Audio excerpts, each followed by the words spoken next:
প্রিয় দর্শক, এই মুহূর্তে আবহাওয়া দপ্তরের সবচেয়ে গুরুত্বপূর্ণ খবর।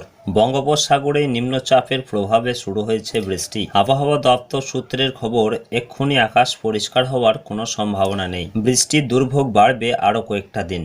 আগামী কয়েকদিন নিম্নচাপের প্রভাবে এই বৃষ্টি অব্যাহত থাকবে। আবহাওয়া দপ্তরের তরফে আগামী সোমবার পর্যন্ত দক্ষিণবঙ্গের জেলাগুলিতে একাধিক সতর্কতা জারি করা হয়েছে। পাশাপাশি এদিকে উত্তরবঙ্গের ক্ষেত্রেও বৃষ্টির মাত্রা বাড়বে। উত্তরবঙ্গেও ভারী থেকে অতি ভারী বৃষ্টির সম্ভাবনা রয়েছে, সেখানেও সতর্কতা জারি করা হয়েছে এবং পাহাড়ি এলাকায় ধস নামার আশঙ্কাও রয়েছে। সেই সঙ্গে নতুন করে নিচু এলাকা প্লাবিত হওয়ার আশঙ্কাও রয়েছে দুই বঙ্গে। তো আসুন দেখে নেব আজ কোন কোন জেলাগুলিতে রয়েছে ভারী থেকে অতি ভারী বৃষ্টি এবং কোন কোন জেলাগুলিতে রয়েছে হালকা মাঝারি বৃষ্টিপাতের সম্ভাবনা। পাশাপাশি জানিয়ে দেব কবে থেকে আকাশ পরিষ্কার হবে, কবে থেকে হবে আবহাওয়ার উন্নতি, ঠিক কি রয়েছে এই মুহূর্তে আবহাওয়া দপ্তরের সর্বশেষ খবর। বিস্তারিত আলোচনা করব ভিডিওর মাধ্যমে, তো অবশ্যই ভিডিওটি শেষ পর্যন্ত দেখবেন। তো প্রিয় দর্শক, নিম্নচাপের জেরে কাঁপানো দুর্যোগের আশঙ্কা বাংলায়। আবহাওয়া দপ্তরের পূর্বাভাস মতোই বৃহস্পতিবার ভোররাত থেকেই দক্ষিণবঙ্গের জেলাগুলিতে হালকা বিক্ষিপ্ত বৃষ্টি শুরু হয়েছিল।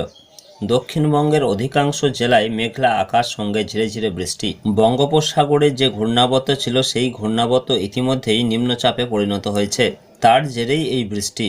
তো প্রিয় দর্শক, এদিকে দক্ষিণবঙ্গের ক্ষেত্রে দেখা যাচ্ছে আবহাওয়া দপ্তর সূত্রে যা জানা গিয়েছে, আজ দক্ষিণবঙ্গের একাধিক জেলায় অতি ভারী বৃষ্টির সতর্কতা রয়েছে। উপকূলের দুই জেলা দক্ষিণ 24 পরগনা এবং পূর্ব মেদিনীপুরের পাশাপাশি পশ্চিমের বাঁকুড়া, পুরুলিয়া, পশ্চিম মেদিনীপুর, ঝাড়গ্রামের মতো জেলাগুলিতে অতি ভারী বৃষ্টির সতর্কতা রয়েছে। দক্ষিণবঙ্গের বাকি জেলাগুলিতেও আজ কোথাও ভারী কোথাও মাঝারি বৃষ্টি হতে পারে। আগামীকাল শুক্রবারেও পশ্চিমাঞ্চলের একাধিক জেলায় অতি ভারী বৃষ্টির সতর্কতা রয়েছে। এছাড়াও দক্ষিণবঙ্গের বাকি সব জেলাতেও হালকা মাঝারি বৃষ্টির সম্ভাবনা রয়েছে।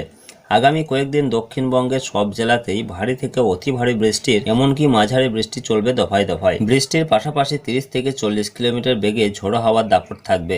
সামনের সপ্তাহের শুরুর দিকেও দক্ষিণবঙ্গের জেলাগুলিতে ভারী বৃষ্টির দাপট থাকবে বলে জানা গিয়েছে। পাশাপাশি এদিকে উত্তরবঙ্গের ক্ষেত্রে দেখা যাচ্ছে উত্তরবঙ্গের জেলাগুলিতে এমনিতেই বৃষ্টি চলছে। আজও ভারী বৃষ্টির পূর্বাভাস রয়েছে একাধিক জেলায়। পার্বত্য জেলা কালিম্পংয়ের পাশাপাশি জলপাইগুড়িতেও ভারী বৃষ্টির সম্ভাবনা রয়েছে। আগামীকাল ভারী বৃষ্টির পূর্বাভাস রয়েছে দার্জিলিং, জলপাইগুড়ি, আলিপুরদুয়ার জেলায়। উত্তরবঙ্গের প্রায় সব জেলাতেই বৃষ্টি চলবে। উত্তরবঙ্গের জেলাগুলিতেও আগামী সপ্তাহের শুরুর দিক পর্যন্ত দুর্যোগপূর্ণ আবহাওয়া চলবে বলে জানিয়েছে আবহাওয়া দপ্তর। তার সঙ্গে উত্তরবঙ্গের ক্ষেত্রে দেখা যাচ্ছে উত্তরবঙ্গের প্রায় সব জেলাতেই ভারী কোথাও মাঝারি বৃষ্টির সম্ভাবনা অব্যাহত থাকবে। তবে দুই বাংলায় আগামী মঙ্গলবার থেকে আবহাওয়ার কিছুটা উন্নতি চোখে পড়বে।